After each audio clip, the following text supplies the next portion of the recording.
సూర్య players అందరికీ కూడా practising చేయిస్తూ ఉంటారు. రామలక్ష్మి కూడా ప్రాక్టీసింగ్ చేస్తూ ఉంటుంది. అప్పుడే అఖిల వాళ్ళ నాన్న పేపర్ పట్టుకొని గ్రౌండ్‌లోకి ఎంటర్ అవ్వడంతో రామలక్ష్మి వాళ్ళిద్దరిని చూసేసి చాలా టెన్షన్ పడుతూ ఉంటుంది. అదేంటి ఇప్పుడు వీళ్ళు ఇక్కడికి వచ్చేసారే! నేను స్టేట్ టీమ్‌కి సెలెక్ట్ కాలేదని శౌర్య సార్‌కి తెలిస్తే ఇంకేమైనా ఉందా?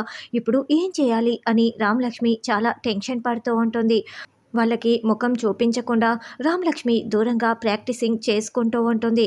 అప్పుడే అఖిల వాళ్ళ నాన్న ఇద్దరూ కూడా శౌర్య దగ్గరికి వచ్చి ఏవండి అని పిలవటంతో చెప్పండి అని శౌర్య అంటారు. తను నా కూతురు అఖిల.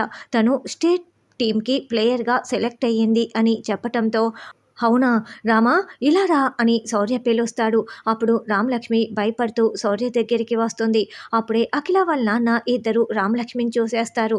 చాలా కోపంగా చూస్తూ ఉంటే రామలక్ష్మి వాళ్ళ ముందు తల దించుకొని టెన్షన్ పడుతూ నిలబడి ఉంటుంది. నువ్వు కనుక టీం నుండి తప్పుకోకపోతే ఈ పేపర్పై నేను రాసే రాతలు నీ జీవితాన్నే మార్చేస్తాయి అని అంతకుముందు అఖిల వాళ్ళ నాన్న చెప్పిన మాటల్ని గుర్తు చేసుకుంటూ రామలక్ష్మి మనసులో టెన్షన్ పడుతూ ఉంటుంది.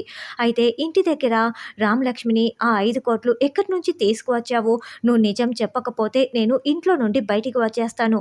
మనం ఇద్దరం కూడా బయటికి వెళ్దాం అని శౌర్య చెప్పి ఉంటాడు. సార్ నేను చెప్పలేను అర్థం చేసుకోండి అని రామలక్ష్మి ఎంత చెప్పినా కూడా ఇక నువ్వు నిజం చెప్పలేదు కాబట్టి పద బయటికి వెళ్దాం అని శౌర్య అడుగు బయట పెట్టబోతూ ఉంటే రామలక్ష్మి శౌర్య కాల్ని తన పట్టుకొని శౌర్య కాల్ని లోపలే పెట్టేస్తుంది. అయితే నిజం చెప్పు అని శౌర్య, ప్రమీల, అస్మిత, రవీంద్ర అందరూ చెప్తూ ఉంటారు. ఇక ప్రశాంత్ అయితే మారిపోయి వదిన్నెందుకు ఇబ్బంది పెడుతున్నారు అని పార్టీ మార్చేసి మాట్లాడుతూ ఉంటాడు. రామా అయితే నిజం చెప్పు, నేను బయటికి రావాలా లేకపోతే నిజం చెప్తావా అని శౌర్య అడగటంతో చెప్తాను సార్ నేను నిజం చెప్తాను. ఆ 5 కోట్లు నేను ఎక్కడి నుంచి తెచ్చానంటే అని రామలక్ష్మి చెప్తుండగా అప్పుడే ఆద్య ఒక పేపర్ పట్టుకొని అక్కడికి వచ్చి ఏం చేస్తున్నారు మీరిక్కడ అని అడుగుతూ ఉంటుంది.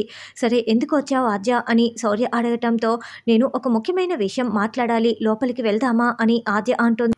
ఏంటాద్య ఇలా వచ్చావు అని శౌర్య అడగటంతో అంటే ఆస్తి మా ఇద్దరి పేరు మీద ఉంది కదా, అది నా పేరు మీద సగం, రామ పేరు మీద సగం ఉంటుంది. ఆస్తిని తాకట్టు పెట్టి 5 కోట్లు తెచ్చాము. అందుకు రామలక్ష్మి సంతకం కావాలి. అందుకే రామలక్ష్మి సంతకం కోసం వచ్చాను. రామ ఇదిగో ఈ పేపర్ మీద సంతకం చెయ్యి అని నేను నిన్ను కాపాడడానికే వచ్చాను అన్నట్లుగా ఆద్య రామలక్ష్మి వైపు చూస్తూ సైగ చేస్తూ చెప్తూ ఉంటుంది. బహుశా ఆద్యకి నిజం తెలిసిపోయింది కాబట్టి ఇప్పుడు రామాని కాపాడడానికి ఎలా వచ్చి ఉంటుంది. మరి ఇప్పుడు రామలక్ష్మి గ్రౌండ్లో ఎలా తప్పించుకుంటుందన్నది రానున్న ఎపిసోడ్లో తెలుసుకుందాం.